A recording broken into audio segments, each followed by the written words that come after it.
There's outrage in the U.S. over the killing of an African-American man at the hands of police. An autopsy has now confirmed 22-year-old Stephen Clark died of multiple gunshot wounds.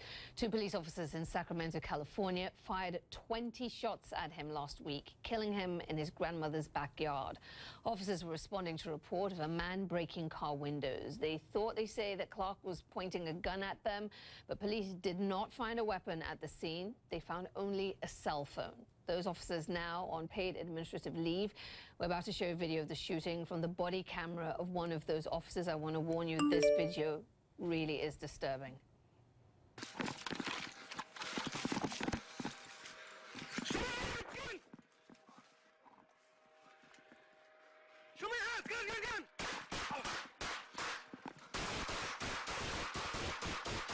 5-7 shots fired, subject down.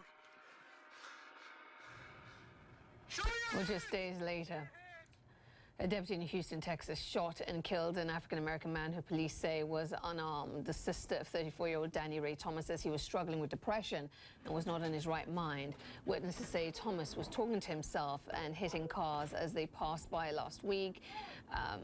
The police dashcam video shows him having an argument with a driver. You can see him there. His pants are down around his ankles. A deputy officer tells Thomas to get down. Instead, Thomas walks toward the deputy, who shoots him once in the chest. The deputy has been placed on administrative leave. Well, authorities have launched separate investigations into both of those shootings. Retired Los Angeles Police Sergeant Cheryl Dorsey joins us now. She's the author of Black and Blue. Cheryl, good to see you. It's unfortunate. It's always for these moments. Help me understand something. I want to start with Stephen Clark, shot in Sacramento. Are police trained to shoot people based on a suspicion? I mean, because, that's what we're looking at here. He was holding a cell phone. They thought they shot. Absolutely not. Listen, you're not trained to think. You need to know, particularly when you use deadly force. And so officers should receive an inordinate amount of training. You should be able to identify, as a trained police officer who uses a gun as a regular, what a gun looks like. And there was no urgency for these officers to even confront this young man.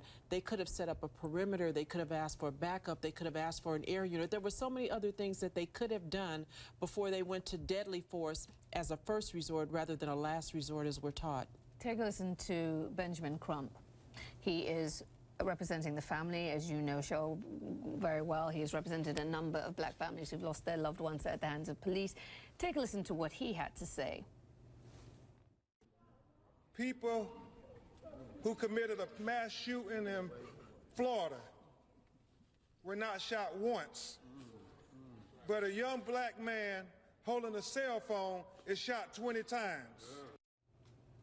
And what about that point? He's talking about Nicholas Cruz, Parkland shooting, killed 17 people. We've talked about Dylan Roof before, who shot up that African-American church, who was taken without injury. How is it that we have these situations where white males are under suspicion for killing people, multiple people are taken into custody safely, and we keep having these situations with black men and boys dying? Well, because there's no accountability.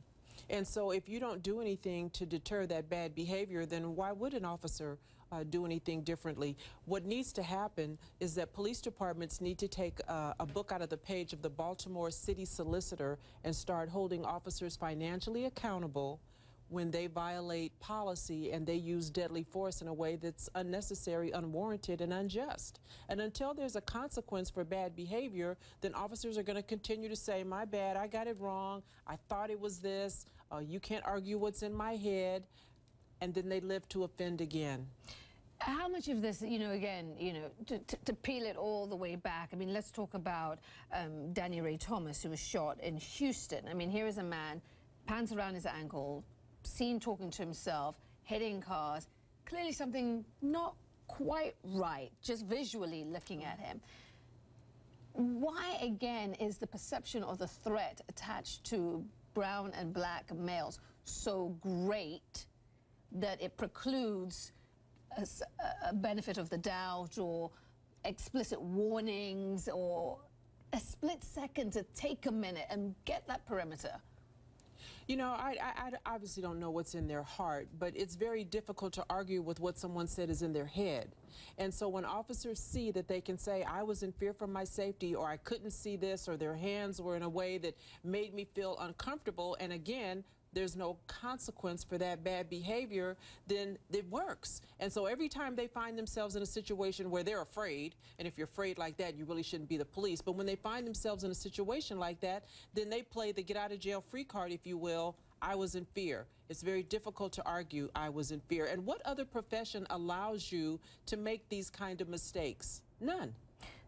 As someone who's been in the police force, when these moments happen that you and I are discussing, what is the conversation internally?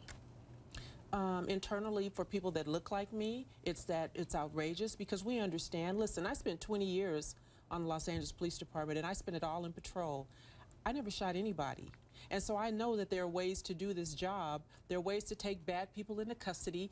They run, they cuss, they fuss. They don't want to go to jail. It's inherent to what we do. And there's a way to do that without harming them or without being harmed. So when a police chief says that we're going to conduct an investigation and we're going to have a conversation, as the chief did in Sacramento, and we're going to get to the bottom of this, and then in the next sentence says, I think there's a reason why someone might turn the volume down on their audio. And we didn't even get to that in Sacramento, that the volume was turned down. Right. I mean, he's being intellectually dishonest when he says there's a reason why someone might do that. And so when you say that to me, Chief, then everything else that comes after that is of no use to me, because now you have no credibility.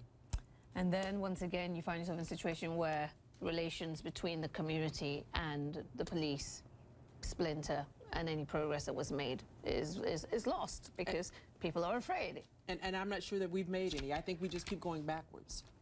Cheryl Dorsey, thank you. Always Thanks appreciate the honesty. Thank you. Appreciate you.